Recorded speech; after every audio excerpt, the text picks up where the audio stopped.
Alors je voudrais faire un test avec une batterie 20S. Elle n'est pas chargée à 100%. Donc là je suis à 76 volts. Le contrôleur est réglé à 150 ampères. Donc mon fusible de la batterie c'est un 80 ampères. Donc il y a de grandes chances que ça finisse par disjoncter. On va aller faire un test.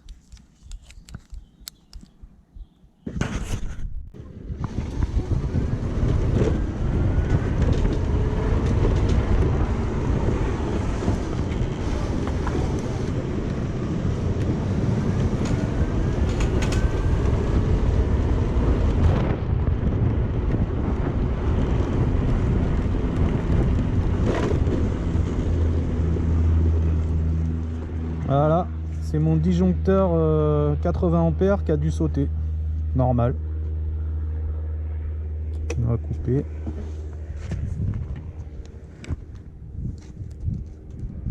Ouais. Et là, impossible de le remettre. Bon, c'est logique.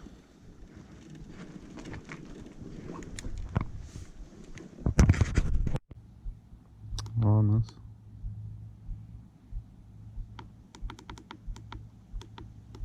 Voilà.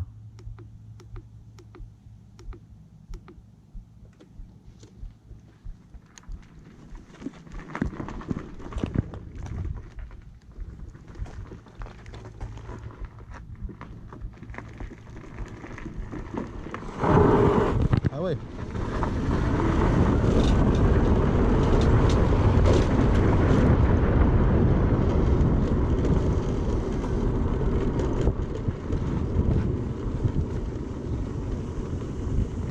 Bon, a priori on peut pas monter au-dessus de 120 ampères, donc je sais pas si c'est mes batteries ou alors si c'est parce que la conception du moteur et de la transmission ça monte pas plus haut. En tout cas ça pousse bien, même à 120 ampères.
Ah ouais, ça accélère fort, hein.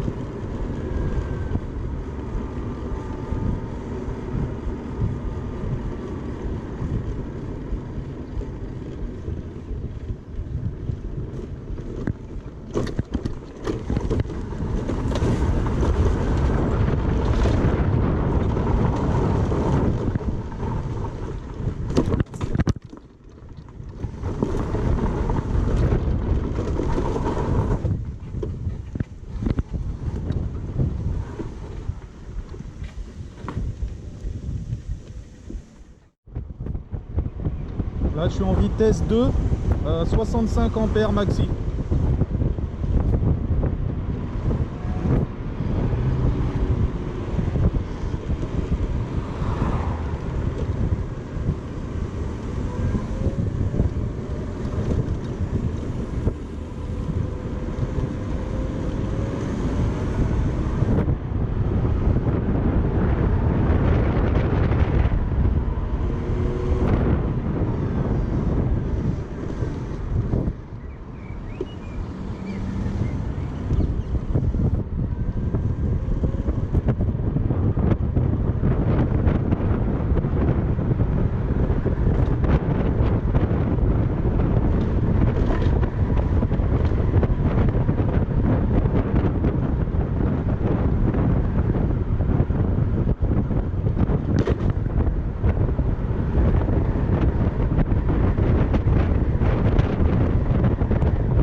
Là, je suis en vitesse 3.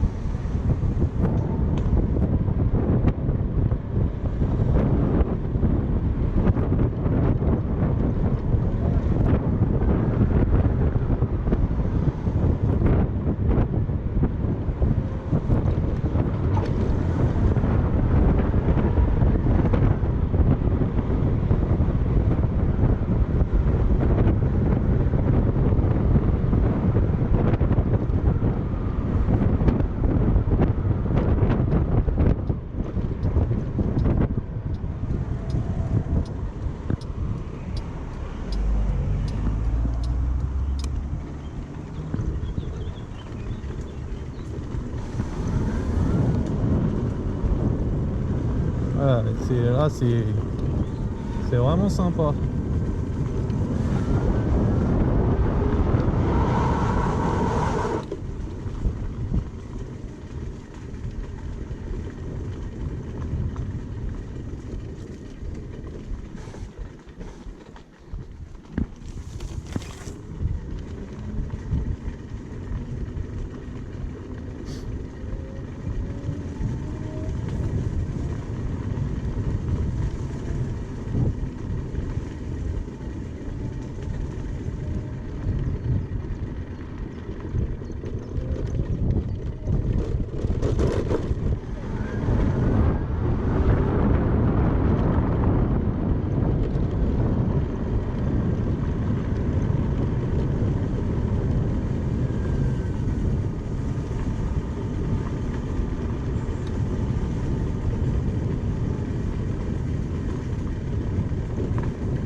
Je peux pas accélérer trop longtemps parce que sinon je vais tomber en rade à cause du fusible qui est trop faible.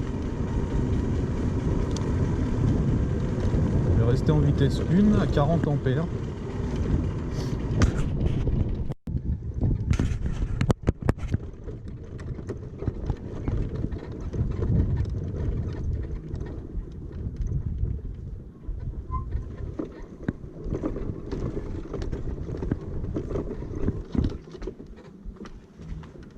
Alors on monte ça comment avec seulement 40 ampères? Bon, ça va. À part que ça patine.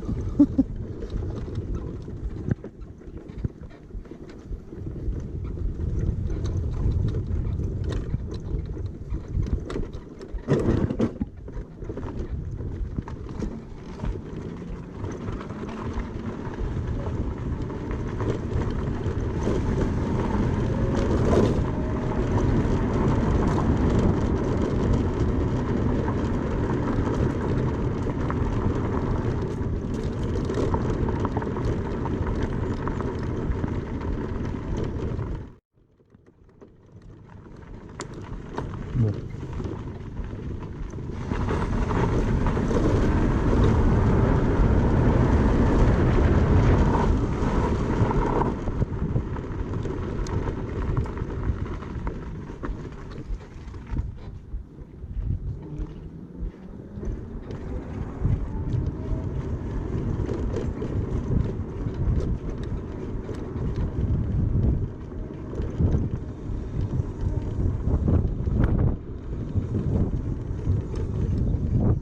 Alors en fait j'ai un bruit de frottement derrière. C'est le cache en plastique de la courroie qui frotte légèrement sur la poulie de la roue arrière.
Oh, il s'arrête.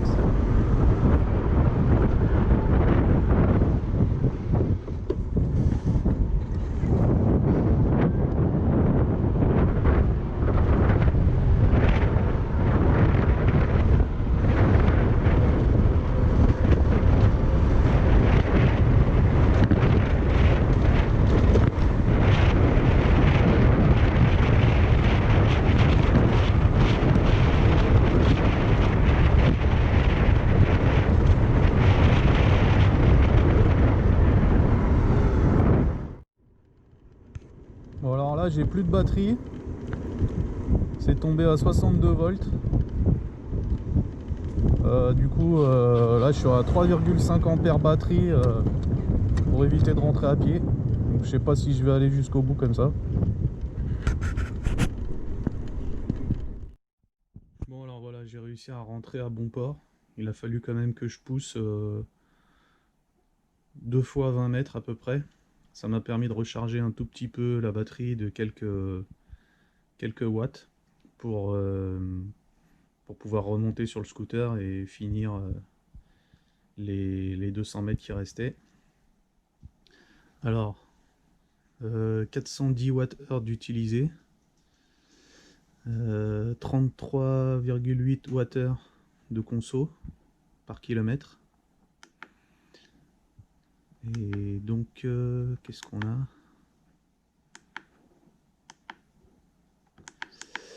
On va aller dans trip statistiques. Donc, ouais, non, la conso c'est 33 Wh, 249 ampères phase. Et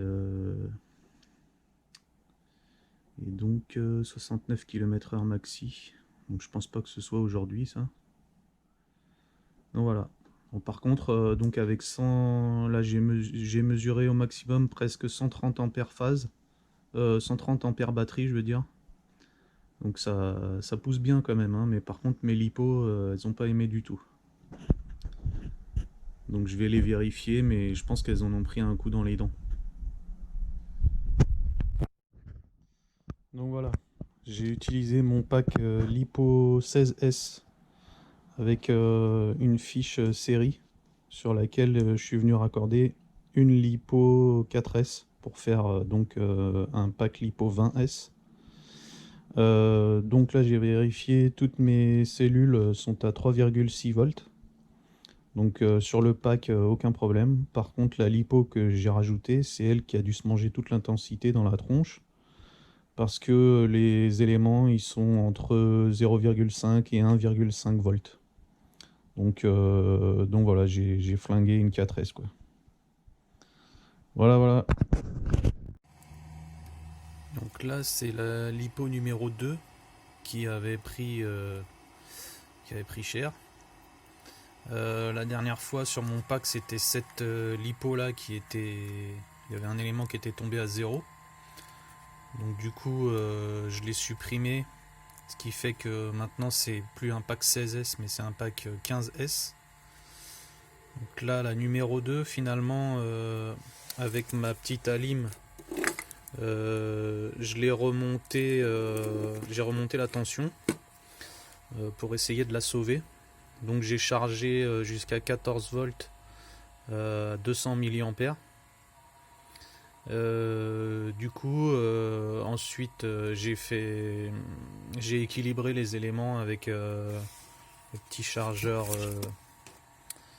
i4 Cube. Donc ça fait que maintenant la batterie, les éléments sont équilibrés. Là actuellement ils sont à 3,7 volts chacun. Donc bon, je sais pas combien de temps elle va tenir comme ça, mais en tout cas ça évite de la balancer à la poubelle tout de suite quoi. Donc là juste pour la vidéo, on va vérifier la tension des éléments. Donc on va se mettre en lipo monitor. Voilà.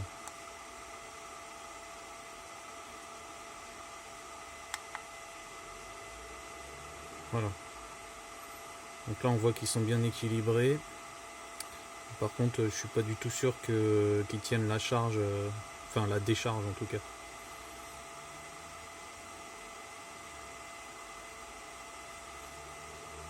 Donc ça pourra toujours servir pour alimenter quelque chose de pas très puissant. Par contre, il y a un paramètre de mesure de résistance interne.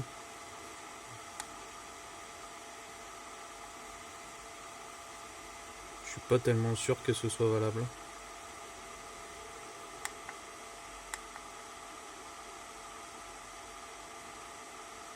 Batterie pack 5 milliohms. Je suis un peu étonné.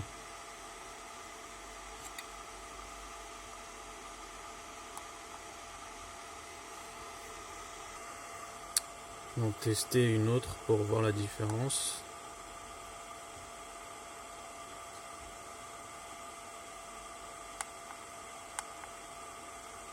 « 2 milliohms. Ouais. Ok. Pourquoi pas.